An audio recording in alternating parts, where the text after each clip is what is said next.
Hey everybody, it's Sam with Wrestling Overtime with your Raves Rant review for WWE Smackdown, April 24th, 2020, from the Performance Center.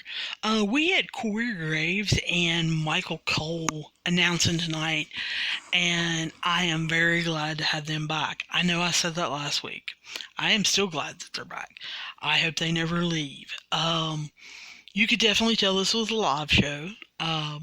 Yes, certain stuff, little promos or video packages were obviously taped, but it was pretty much a live show. And I'm just going to be real honest with you. I have tried to lower my expectations for SmackDown because I just feel like it's not getting any better, and I'm not sure that it's going to.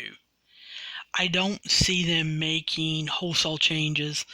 I was kind of hoping that they would do that after WrestleMania, but I don't know that they're going to. With Black Wednesday happening and them getting rid of some talent, I thought, well, maybe this will make it sleeker. This will let them and allow them to only concentrate on certain people, and it'll make the storylines tighter, and we'll get better, choreography from the producer and agents that are left. I don't know that we're doing that, though.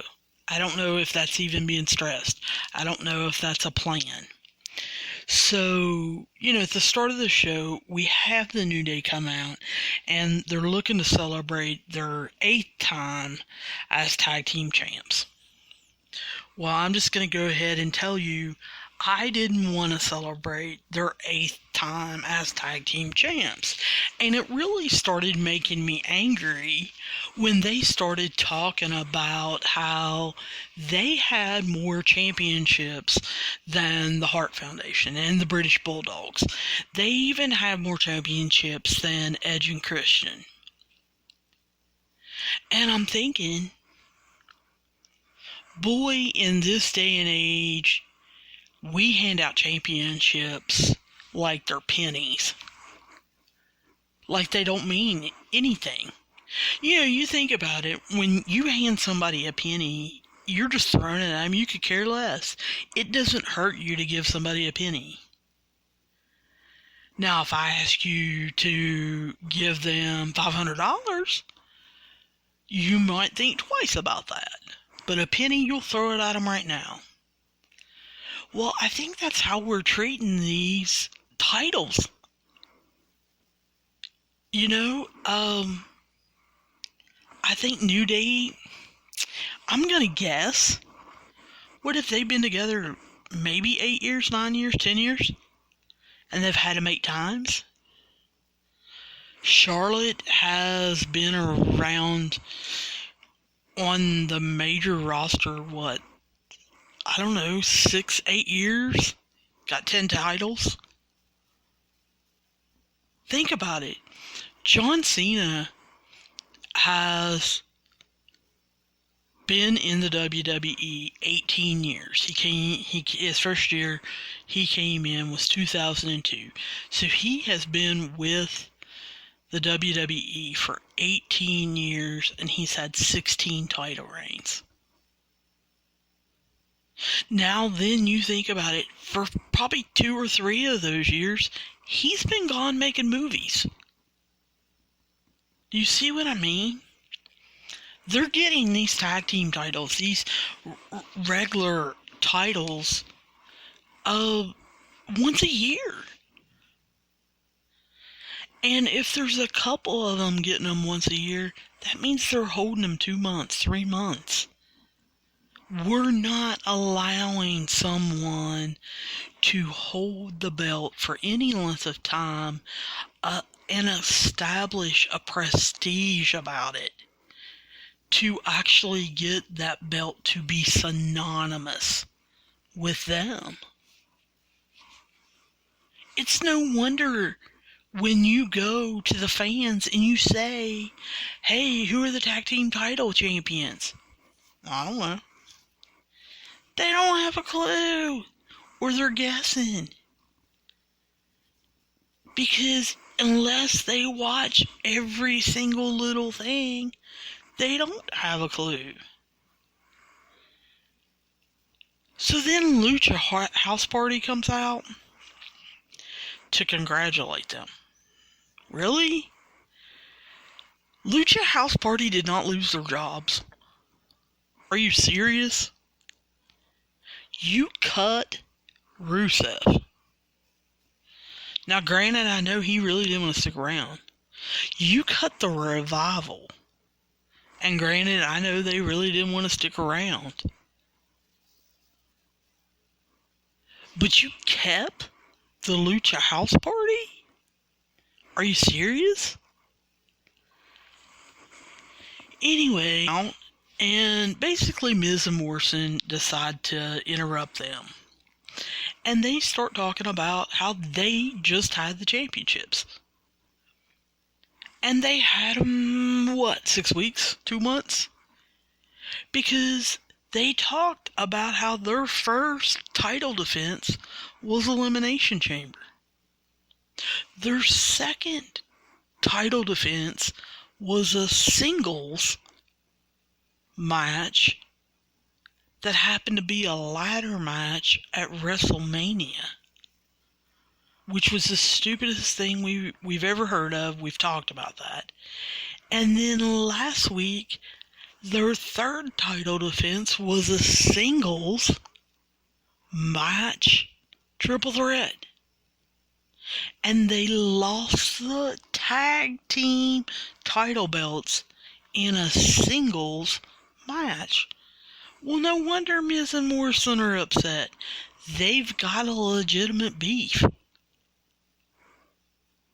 And as they're trying to explain this to people and get them to see logically, hello, this makes some sense. We send the Forgotten Sons out.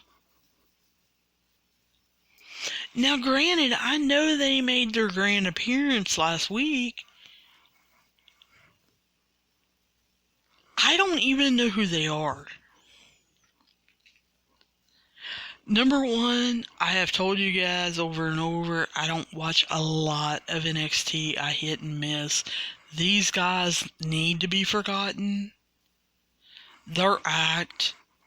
When I looked them up, I don't know that all three of them are even veterans.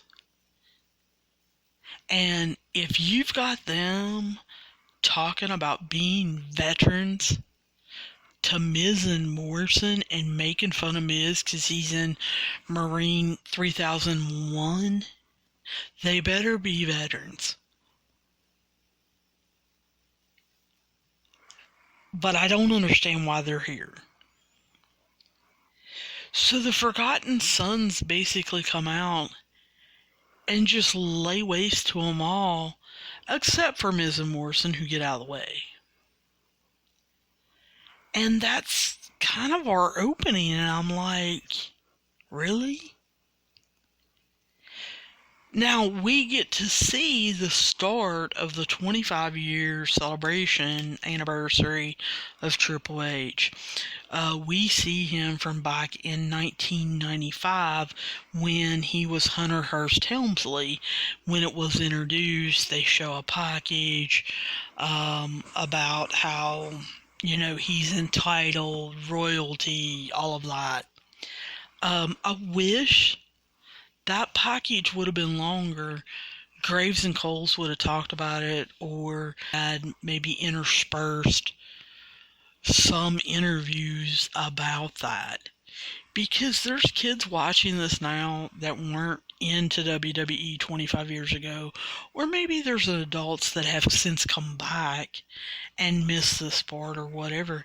You need to take the time and explain stuff. Don't run it into the ground, WWE, but you do need to take time to kind of explain stuff. And then we see Miz and Morrison talking to Charlie, and they want to mess with the Lucha House Party. For what? I thought you wanted your belts back. Why are we not having a tag team championship match tonight? The Forgotten Sons just kicked the crap out of everybody. Why don't you take them on? It doesn't make sense. Then we get Drew Gulak come out with Daniel Bryan and take on Baron Corbin, and it is the Money in the Bank qualifier. I totally understand these Money in the Bank qualifiers can be two people have no storylines, just getting in the ring together. And that's cool. But I can't believe Drew Gulak 6 months ago was not part of the main roster, had fallen down to jobber status, and he's been built up very quickly in about 2 months. And I'm supposed to believe, can get this much offense on Baron Corbin. Baron Corbin, who's twice his size. This guy, in his past, was a total jobber. Someone that Baron Corbin would have picked up and threw over Corey Graves and Michael Cole sitting at the table. But in a 2.5 month turnaround, because he's been working out with Daniel Bryan, and he's all of a sudden gotten smart on analytics and training, that he can hold his own with Daniel Bryan? Really? That's what I'm supposed to believe? I'm not buying it. You're not convincing me. This is too fast. Now, I did enjoy that Shinsuke and Cesaro come out and took Daniel Bryan out. That continues their storyline. That's great with me. I love how Drew gets distracted and Baron does the end of days on him winning the Money in the Bank qualifier. He should have. He should have taken care of this way quicker than what he did. And I like how Shinsuke and Cesaro get in the ring and they start holding Gulak. And how Corbin goes and gets his scepter and takes it out on him just like he did Elias. I think that's cool. I think that's good storytelling as far as he used the scepter on Elias. We're going to use the scepter on Drew Gulak. And Shinsuke and Cesaro are still being part of the Daniel Bryan story. That's great.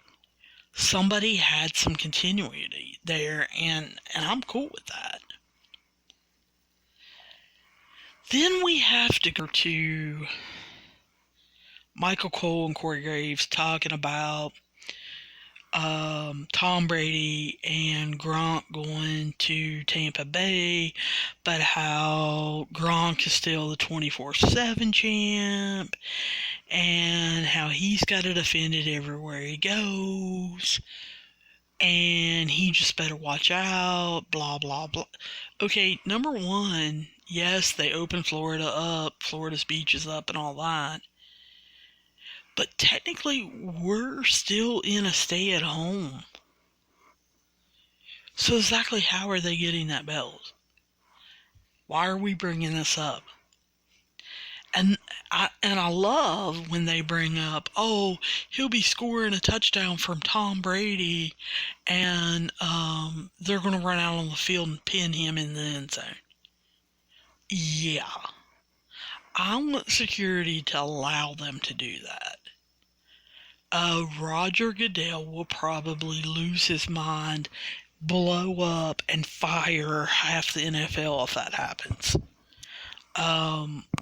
They better not be trying to run through security to get him on the field.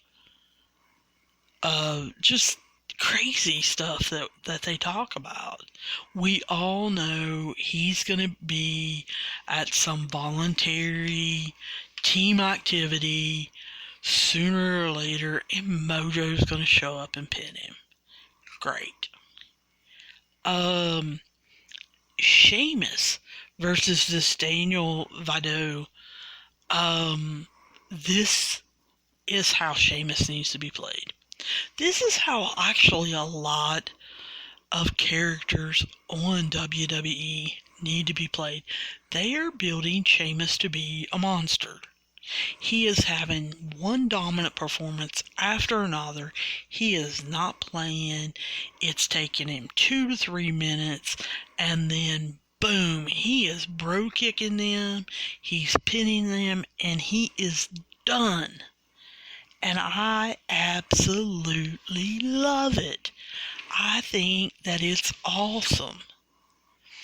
I also like how they're kind of setting him up to take on Jeff Hardy, because always either right in the middle of a Sheamus match or pretty soon thereafter, they're talking Jeff Hardy and they're showing one of his video packages.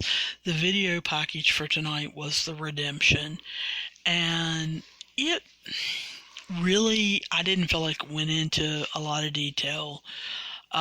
It talked a little bit about his DUIs and his drug incidents back in 2009 and 2011 and everything. And then it showed him coming back to the WWE, him and Matt, and showing up for being the fourth man, or fourth team, I should say, in the tag team title match, and how everyone just went wild. They had one of the biggest pops of the night, and how unbelievable it was. And it was just a great time. But the thing is, in order to get the redemption, you have to show where he falls down again in 2018, 2019. And they didn't go there. I thought that maybe they would even go to where he fell apart and he's missing his brother now. But I guess we're not going to mention Matt, because next week is going to be the comeback. And, you know, Jeff's obviously going to make his comeback, and Sheamus is going to, beat on him a little bit. I'm glad Jeff's doing better. I really am.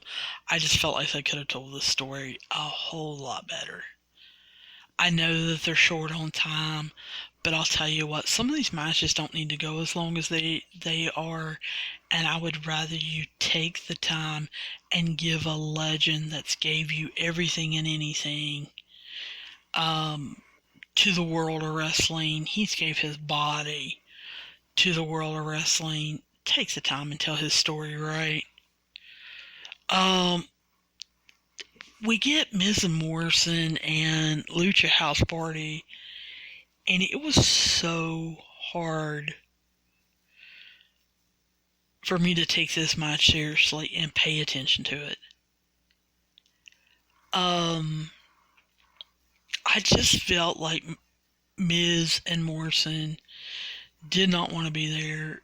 I didn't feel like they were selling. I didn't feel like that they really cared about their performance. Lucha House Party, I felt like, was taking every opportunity to show off, to sell, to do some interesting moves. And Miz and Morrison, to me, just felt like they were phoning it in. Now, because of that, I guess I'm glad Lucha House Party won. But part of me is like, maybe they decided to phone it in when they were told, hey, Lucha House Party is going to upset you tonight. And they're like, what? How were we the tag team champions 2 weeks ago, and you're going to have Lucha House Party upset us? I don't know what's going on with Vince. I don't know what's going on, you know, with Bruce. Pritchard is supposed to be really running this show, and part of me thinks that he's trying to run it into the ground. I really just do not know what's going on. Then we get another Money in the Bank qualifier, and we have Sasha Banks. Of course, she brings Bayley out with Lacey Evans. They have to tease her about her kid again, and all of that. Go through all of that. I know that they are slowly teasing the Sasha and Bayley breakup. I'm glad they're drawing something out. Now, they've been drawing this out for like 2 years. I don't care if they turn on each other or not. I just want them to wrestle alright. I actually felt like Lacey is getting better. I feel like Lacey is just more comfortable being a babyface. And I know Sasha is a lot more comfortable being a heel. So I think that's why they have a little bit of chemistry together. Bayley, however, on the outside, you would think with her being a fan and growing up as a wrestling fan that she would know how to act on the outside, but it's almost like she doesn't know what's going on. And I think that irritates me.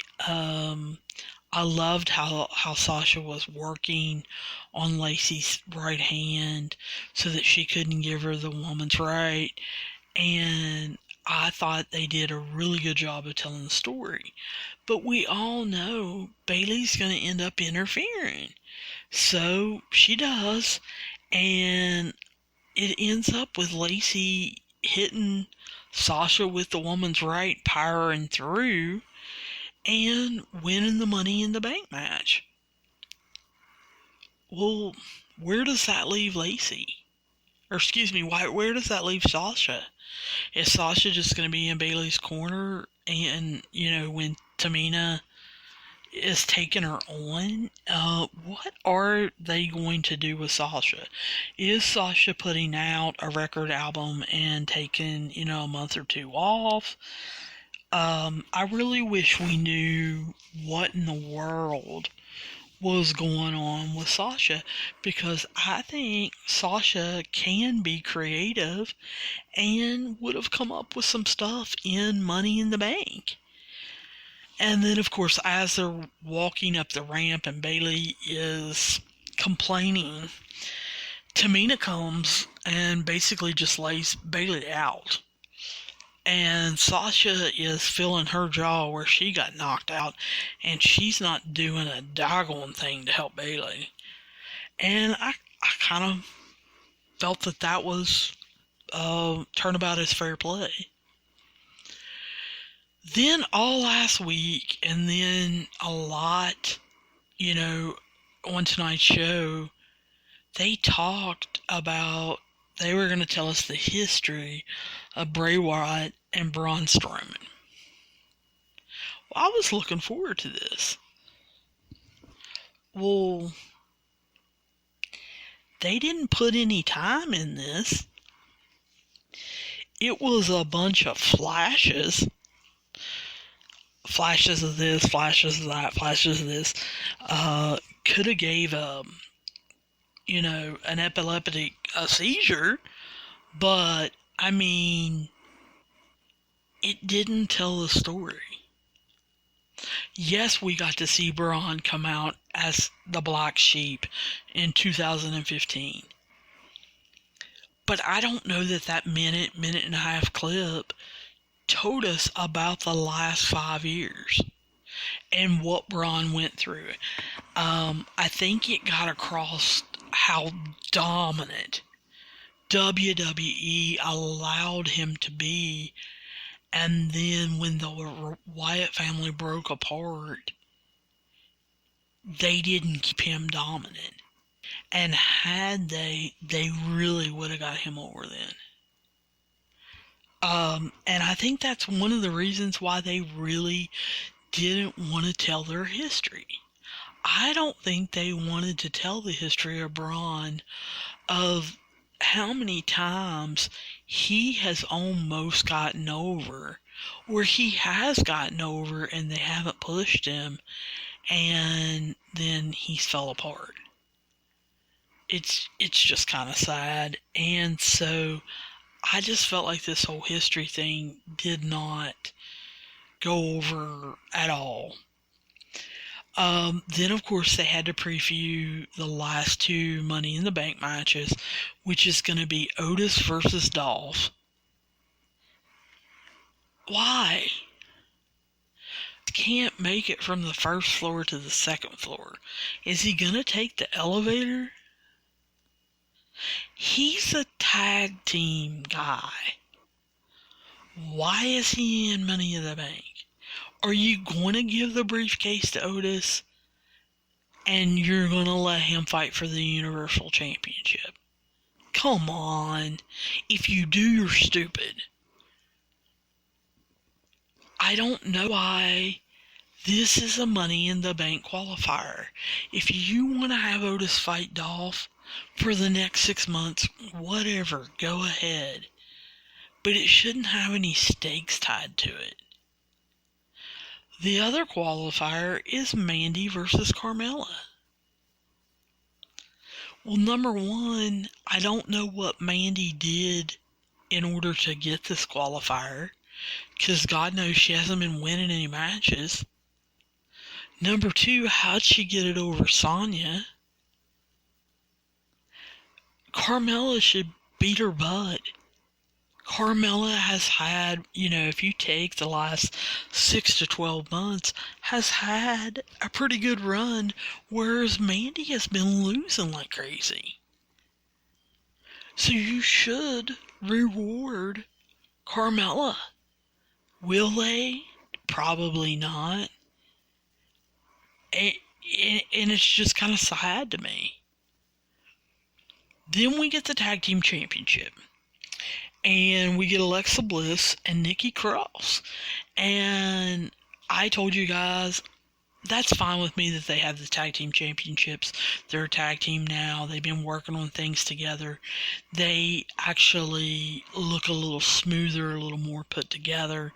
They don't really bother me. But then out comes Carmella and Dana Brooke, and I'm thinking, when did they become a tag team? Have they been working with each other and no one knows it? No, they're two single wrestlers that y'all threw together just for the heck of it. It's ridiculous. And so they ended up, I love it. Nikki Cross and Alexa Bliss do the 3D on Carmella for the win. Well, why are we pushing Dana Brooks?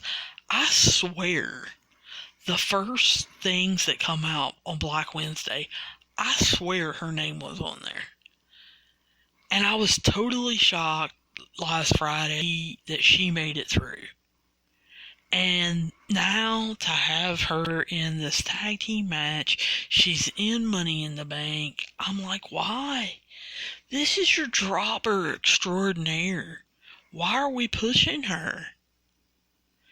Why wasn't she getting pinned?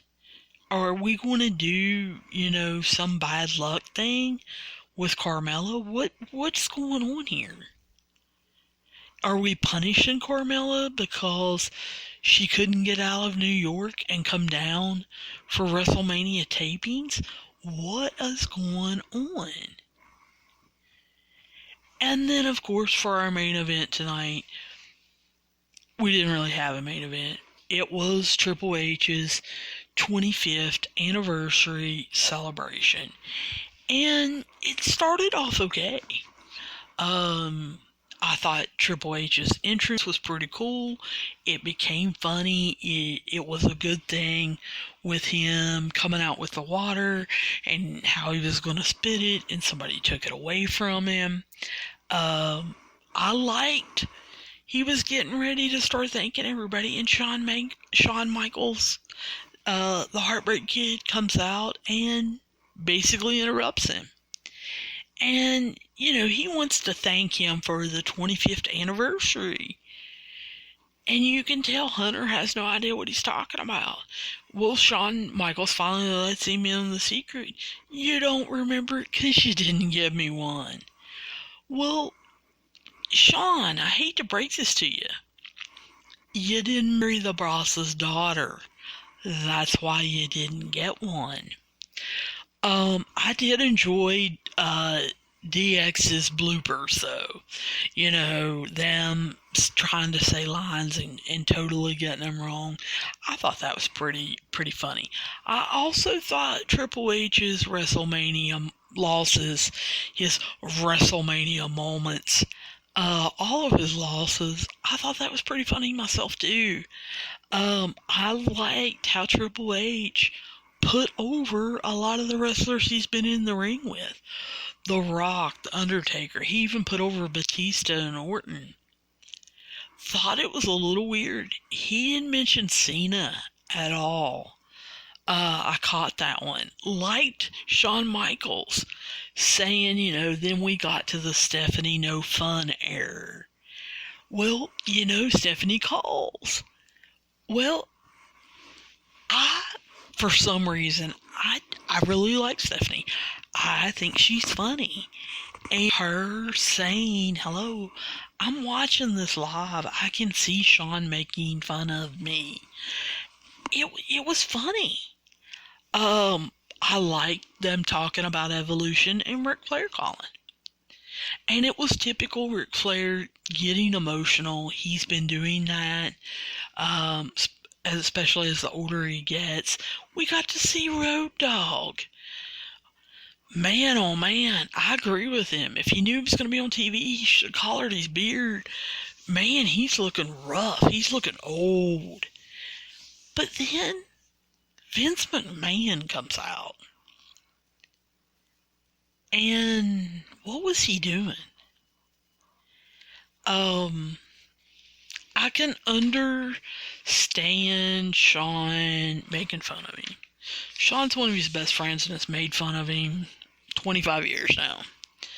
Shawn also does it in a way that is kind of funny. Vince, however, was not funny. And a lot of the stuff he brought up was just out and out stupid. And I was thinking, I think Vince is drunk. I didn't understand him. And I was like, they should have put his bullet points on some cue cards or something. I mean, I really, really didn't get him. And felt like it was a waste of time. And then I got to thinking how sorry this is for poor Triple H. I mean, it is unreal how they treat him sometimes. And just absolutely ridiculous.